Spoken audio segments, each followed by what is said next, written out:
Alkitab setahun hari ke-135, 15 Mei. Mazmur 61. Untuk pemimpin biduan dengan permainan kecapi dari Daud. Dengarkanlah kiranya seruanku ya Allah, perhatikanlah doaku. Dari ujung bumi aku berseru kepadamu, karena hatiku lemah lesu. Tuntunlah aku ke gunung batu yang terlalu tinggi bagiku. Sungguh engkau telah menjadi tempat perlindunganku, menara yang kuat terhadap musuh. Biarlah aku menumpang di dalam kemahmu untuk selama-lamanya. Biarlah aku berlindung dalam naungan sayapmu. Sungguh engkau ya Allah telah mendengarkan nazarku, telah memenuhi permintaan orang-orang yang takut akan namamu. Tambahilah umur raja, tahun-tahun hidupnya kiranya sampai turun-temurun. Kiranya ia bersemayam di hadapan Allah selama-lamanya. Titahkanlah kasih setia dan kebenaran menjaga dia.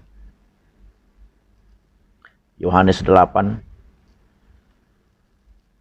ayat 31 hingga 59. Maka katanya kepada orang-orang Yahudi yang percaya kepadanya, jikalau kamu tetap dalam firman-Ku, kamu benar-benar adalah murid-Ku, dan kamu akan mengetahui kebenaran, dan kebenaran itu akan memerdekakan kamu. Jawab mereka, kami adalah keturunan Abraham, dan tidak pernah menjadi hamba siapapun. Bagaimana engkau dapat berkata kamu akan merdeka? Kata Yesus kepada mereka, aku berkata kepadamu, sesungguhnya setiap orang yang berbuat dosa adalah hamba dosa, dan hamba tidak tetap tinggal dalam rumah, tetapi anak tetap tinggal dalam rumah. Jadi apabila anak itu memerdekakan kamu, kamu pun benar-benar merdeka. Aku tahu bahwa kamu adalah keturunan Abraham, tetapi kamu berusaha untuk membunuh aku karena firman-Ku tidak beroleh tempat di dalam kamu. Apa yang kulihat pada Bapa, itulah yang kukatakan. Dan demikian juga kamu perbuat tentang apa yang kamu dengar daripada bapamu. Jawab mereka kepadanya, Bapa kami ialah Abraham. Kata Yesus kepada mereka, jikalau sekiranya kamu anak-anak Abraham, tentulah kamu mengerjakan pekerjaan yang dikerjakan oleh Abraham. Tetapi yang kamu kerjakan ialah berusaha membunuh aku. Aku seorang yang mengatakan kebenaran kepadamu, yaitu kebenaran yang kudengar dari Allah. Pekerjaan yang demikian tidak dikerjakan oleh Abraham. Kamu mengerjakan pekerjaan bapamu sendiri. Jawab mereka, kami tidak dilahirkan dari zina. Bapa kami satu, yaitu Allah. Kata Yesus kepada mereka, jikalau Allah adalah Bapamu, kamu akan mengasihi aku. Sebab aku keluar dan datang dari Allah. Dan aku datang bukan atas kehendakku sendiri, melainkan dialah yang mengutus aku. Apakah sebabnya kamu tidak mengerti bahasaku? Sebab kamu tidak dapat menangkap firman-Ku. Iblislah yang menjadi bapamu dan kamu ingin melakukan keinginan-keinginan bapamu. Ia adalah pembunuh manusia sejak semula dan tidak hidup dalam kebenaran. Sebab di dalam dia tidak ada kebenaran. Apabila ia berkata dusta, ia berkata atas kehendaknya sendiri. Sebab ia adalah pendusta dan bapa segala dusta. Tetapi karena aku mengatakan kebenaran kepadamu, kamu tidak percaya kepadaku. Siapakah di antaramu yang membuktikan bahwa aku berbuat dosa? Apabila aku mengatakan kebenaran, mengapakah kamu tidak percaya kepadaku? Barang siapa berasal dari Allah, ia mendengarkan firman Allah. Itulah sebabnya kamu tidak mendengarkannya, karena kamu tidak berasal dari Allah. Orang-orang Yahudi menjawab Yesus, bukankah benar kalau kami katakan bahwa engkau orang Samaria dan kerasukan setan? Jawab Yesus, aku tidak kerasukan setan, tetapi aku menghormati Bapakku dan kamu tidak menghormati aku. Tetapi aku tidak mencari hormat bagiku. Ada satu yang mencarinya dan dia juga yang menghakimi. Aku berkata kepadamu, sesungguhnya barang siapa menuruti firman-Ku, ia tidak akan mengalami maut sampai selama-lamanya. Kata orang-orang Yahudi kepadanya, sekarang kami tahu bahwa engkau kerasukan setan, sebab Abraham telah mati dan demikian juga nabi-nabi. Namun engkau berkata, barang siapa menuruti firman-Ku, ia tidak akan mengalami maut sampai selama-lamanya. Adakah engkau lebih besar daripada bapa kita Abraham yang telah mati? Nabi-nabi pun telah mati. Dengan siapakah engkau samakan dirimu? Jawab Yesus, jikalau aku memuliakan diriku sendiri, maka kemuliaanku itu sedikit pun tidak ada artinya. Bapakku lah yang memuliakan aku. Tentang siapa kamu berkata, dia adalah Allah kami. Padahal kamu tidak mengenal dia, tetapi aku mengenal dia. Dan jika aku berkata aku tidak mengenal dia, maka aku adalah pendusta, sama seperti kamu. Tetapi aku mengenal dia dan aku menuruti firman-Nya. Abraham bapamu bersuka cita bahwa ia akan melihat hariku, dan ia telah melihatnya dan ia bersuka cita. Maka kata orang-orang Yahudi itu kepadanya, umurmu belum sampai 50 tahun, dan engkau telah melihat Abraham. Kata Yesus kepada mereka, aku berkata kepadamu, sesungguhnya sebelum Abraham jadi, aku telah ada. Lalu mereka mengambil batu untuk melempari dia, tetapi Yesus menghilang dan meninggalkan bait Allah.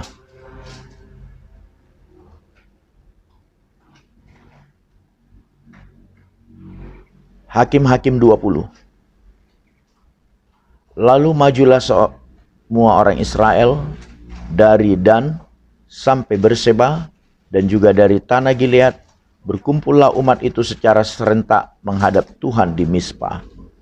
Maka berdirilah para pemuka dari seluruh bangsa itu, dari segala suku orang Israel, memimpin jemaat umat Allah yang jumlahnya 400.000 orang berjalan kaki yang bersenjatakan pedang.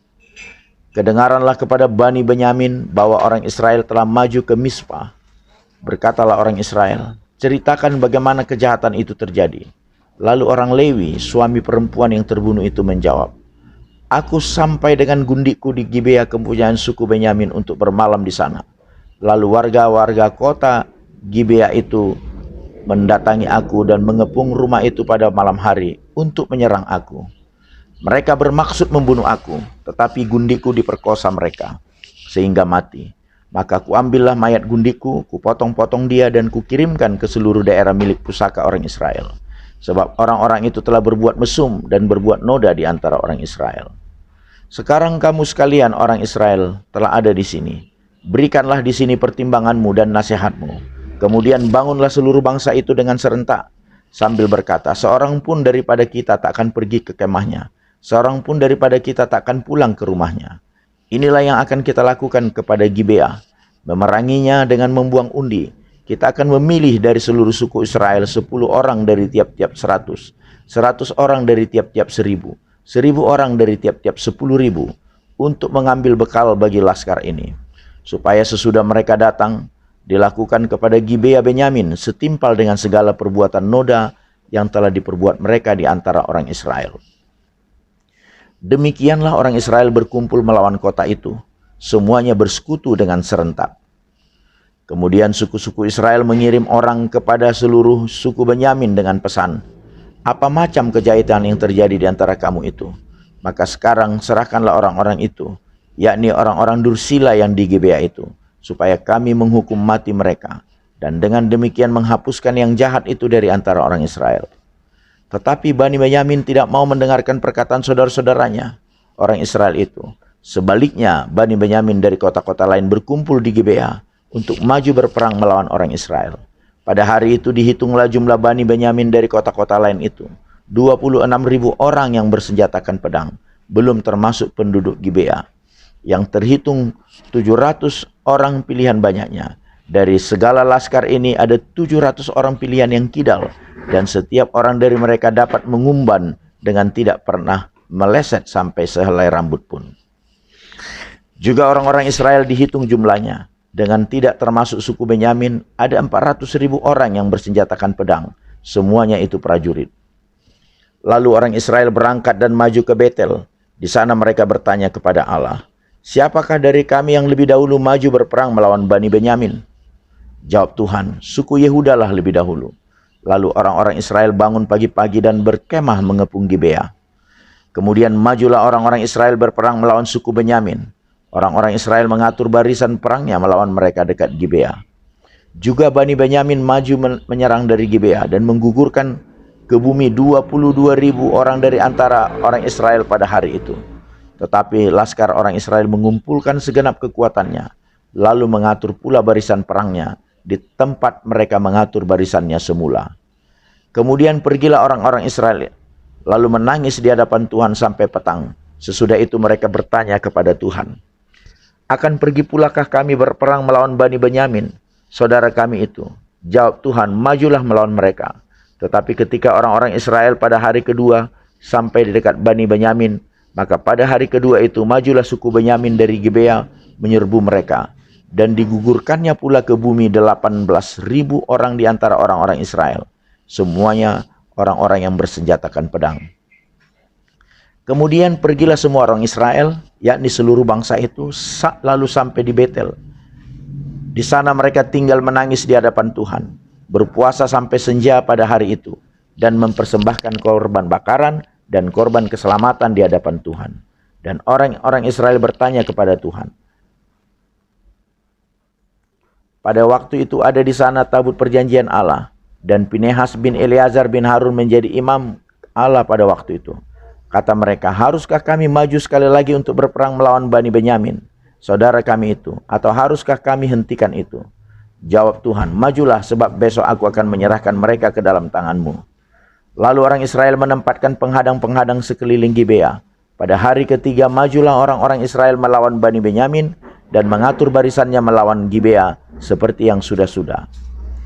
Maka majulah Bani Benyamin menyerbu laskar itu. Mereka terpancing dari kota dan seperti yang sudah-sudah.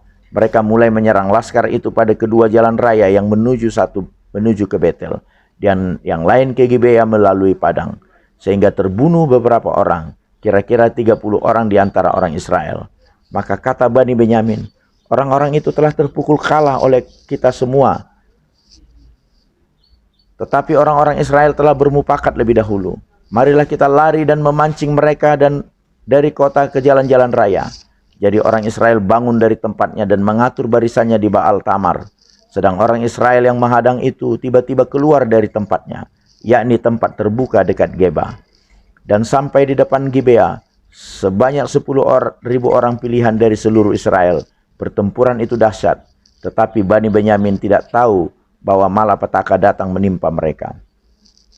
Tuhan membuat suku Benyamin terpukul kalah oleh orang Israel. Dan pada hari itu orang-orang Israel memusnahkan dari antara suku Benyamin 25.000 orang, 100 orang. Semuanya orang-orang yang bersenjatakan pedang. Bani Benyamin melihat bahwa mereka telah terpukul kalah. Sementara orang-orang Israel agak mundur di depan suku Benyamin. Sebab mereka mempercayai penghadang-penghadang yang ditempatkan mereka untuk menyerang Gibea. Maka segeralah penghadang-penghadang itu menyerbu Gibea. Mereka bergerak maju dan memukul seluruh kota itu dengan mata pedang. Tetapi orang-orang Israel telah bermufakat dengan penghadang-penghadang itu untuk menaikkan gumpalan asap tebal dari kota itu. Ketika orang-orang Israel mundur dalam pertempuran itu, maka suku Benyamin mulai menyerang orang Israel. Sehingga terbunuh kira-kira 30 orang. Karena pikir mereka, tentulah orang-orang itu terpukul kalah sama sekali oleh kita seperti dalam pertempuran yang dahulu. Tetapi pada waktu itu mulailah gumpalan asap naik dari kota itu seperti tiang asap. Suku Benyamin menoleh ke belakang dan tampaklah kota itu seluruhnya terbakar, apinya naik ke langit. Lagi pula orang-orang Israel maju lagi, maka gemetarlah orang-orang Benyamin itu, sebab mereka melihat bahwa malapetaka datang menimpa mereka. Jadi larilah mereka dari depan orang-orang Israel itu ke arah padang gurun. Tetapi pertempuran itu tidak dapat dihindari mereka. Lalu orang-orang dari kota-kota menghabisi mereka di tengah-tengahnya. Mereka mengepung suku Benyamin itu, mengejarnya dengan tak henti-hentinya dan melandanya sampai di depan Gibea, di sebelah timur. Dari Bani Benyamin ada tewas 18.000 orang. Semuanya orang-orang gagah perkasa. Yang lain berpaling lari ke padang gurun, ke bukit batu Rimon. Tetapi di jalan-jalan raya masih diadakan penyabitan susulan di antara mereka. 5.000 orang mereka diburu sampai ke Gideon dan dipukul mati 2.000 orang dari mereka. Maka yang tewas dari suku Benyamin pada hari itu seluruhnya berjumlah 25.000 orang yang bersenjatakan pedang. Semuanya orang-orang gagah perkasa. Tetapi 600 orang berpaling lari ke padang gurun, ke bukit batu Rimon, dan tinggal 4 bulan lamanya di bukit batu itu. Tetapi orang-orang Israel kembali kepada Bani Benyamin dan memukul mereka dengan mata pedang. Baik manusia, baik hewan, dan segala sesuatu yang terdapat di sana. Juga segala kota yang terdapat di sana mereka musnahkan dengan api. Orang-orang Israel tetap bersumpah di Mispa. Demikian, seorang pun dari kita takkan memberikan anaknya perempuan kepada seorang Benyamin menjadi istrinya. Ketika bangsa itu datang ke Betel dan tinggal di situ di hadapan Allah sampai petang, maka mereka pun menyaringkan suaranya menangis dengan sangat keras. Katanya, mengapa ya Tuhan Allah Israel terjadi hal yang begini di antara orang Israel? Yakni bahwa hari ini satu suku dari antara orang Israel hilang. Keesokan harinya pagi-pagi, maka bangsa itu mendirikan mezbah di situ, lalu mempersembahkan korban bakaran dan korban keselamatan. Pada waktu itu berkatalah orang-orang Israel, siapakah dari seluruh suku Israel yang tidak ikut datang dengan jemaah ini untuk menghadap Tuhan? Sebab mereka telah bersumpah dengan sungguh-sungguh mengenai orang yang tidak datang menghadap Tuhan di Mizpah. Demikian, pastilah ia dihukum mati. Orang-orang Israel merasa kasihan terhadap suku Benyamin, saudaranya itu. Maka kata mereka, hari ini ada satu suku terputus dari orang Israel. Apakah yang dapat kita lakukan kepada orang-orang yang tinggal itu dalam hal mencarikan istri? Karena kitalah yang bersumpah demi Tuhan untuk tidak memberikan seorang pun dari anak-anak perempuan kita kepada mereka menjadi istrinya. Sebab itu berkatalah mereka, dari suku-suku Israel adakah satu yang tidak datang menghadap Tuhan di Mizpah? Lalu tampaklah bahwa dari Yabes Gilead tidak ada seorang pun yang datang ke perkemahan jemaah itu. Lalu diperiksa jumlah bangsa itu, dan tampaklah tidak hadir seorang pun dari penduduk Yabes Gilead. Maka perkumpulan itu menyuruh ke situ 12.000 orang dari orang-orang gagah perkasa dengan memerintahkan kepada mereka, demikian, pergilah pukullah penduduk Yabes Gilead dengan mata pedang, juga perempuan-perempuan dan anak-anak. Tetapi perbuatlah begini, hanya semua laki-laki sajalah, dan semua perempuan yang telah pernah tidur dengan laki-laki harus kamu tumpas. Mereka menjumpai di antara penduduk Yabes Gilead 400 orang anak gadis, perawan yang belum pernah tidur dengan orang laki-laki. Lalu gadis-gadis itu dibawa mereka ke perkemahan di Silo di tanah Kanaan. Sesudah itu, segenap umat itu menyuruh orang membawa pesan kepada Bani Benyamin yang ada di bukit Batu Rimon, lalu memaklumkan damai kepada mereka. Pada waktu itu kembalilah suku Benyamin, dan kepada mereka diberikan perempuan-perempuan yang telah dibiarkan hidup dari antara perempuan Yabes Gilead, tetapi belum cukup jumlahnya bagi mereka. Maka bangsa itu merasa kasihan kepada suku Benyamin, karena Tuhan telah membuat keretakan di antara suku-suku Israel. Kemudian berkatalah para tua-tua umat itu, apakah yang dapat kita lakukan kepada yang tinggal di dalam hal mencarikan istri? Sebab perempuan-perempuan telah punah dari antara suku Benyamin. Lagi kata mereka, warisan orang-orang yang terluput itu haruslah tetap tinggal pada suku Benyamin, supaya jangan ada suku yang terhapus dari antara orang Israel. Tetapi kita ini tidak dapat memberikan istri kepada mereka dari anak-anak perempuan kita, sebab orang-orang Israel telah bersumpah demikian. Terkutuklah orang yang memberikan istri kepada suku Benyamin. Lalu kata mereka pula, setiap tahun ada perayaan bagi Tuhan di Silo, yang letaknya di sebelah utara Betel, di sebelah timur jalan raya yang menuju dari Betel ke Sikem, dan di sebelah selatan Lebona. Maka mereka berpesan kepada Bani Benyamin demikian, pergilah menghadang di kebun-kebun anggur, perhatikanlah baik-baik, maka apabila anak-anak perempuan Silo keluar untuk menari-nari, baiklah kamu keluar dari kebun-kebun anggur itu, dan masing-masing melarikan seorang anak dari anak-anak perempuan Silo itu menjadi istrinya dan pergi ke tanah Benyamin. Apabila ayah atau saudaranya laki-laki datang untuk menuntutnya kepada kami, maka kami akan berkata kepada mereka, serahkanlah mereka itu kepada kami dengan rela hati, sebab dalam pertempuran kita tidak dapat menangkap seorang perempuan untuk menjadi istri mereka masing-masing. Memang kamu ini tidak memberikan anak-anak gadis itu kepada mereka, sebab seandainya demikian kamu bersalah. Jadi Bani Benyamin berbuat demikian. Dari gadis-gadis yang menari-nari yang dirampas itu mereka mengambil perempuan, jumlahnya sama dengan jumlah mereka. Kemudian pulanglah mereka ke milik pusakanya, lalu membangun kota-kotanya kembali dan diam di sana. Pada waktu itu pergilah orang Israel dari sana, masing-masing menurut suku dan kaumnya. Mereka masing-masing berangkat dari sana ke milik pusakanya. Pada zaman itu tidak ada raja di antara orang Israel. Setiap orang berbuat apa yang benar menurut pandangannya sendiri. Amin.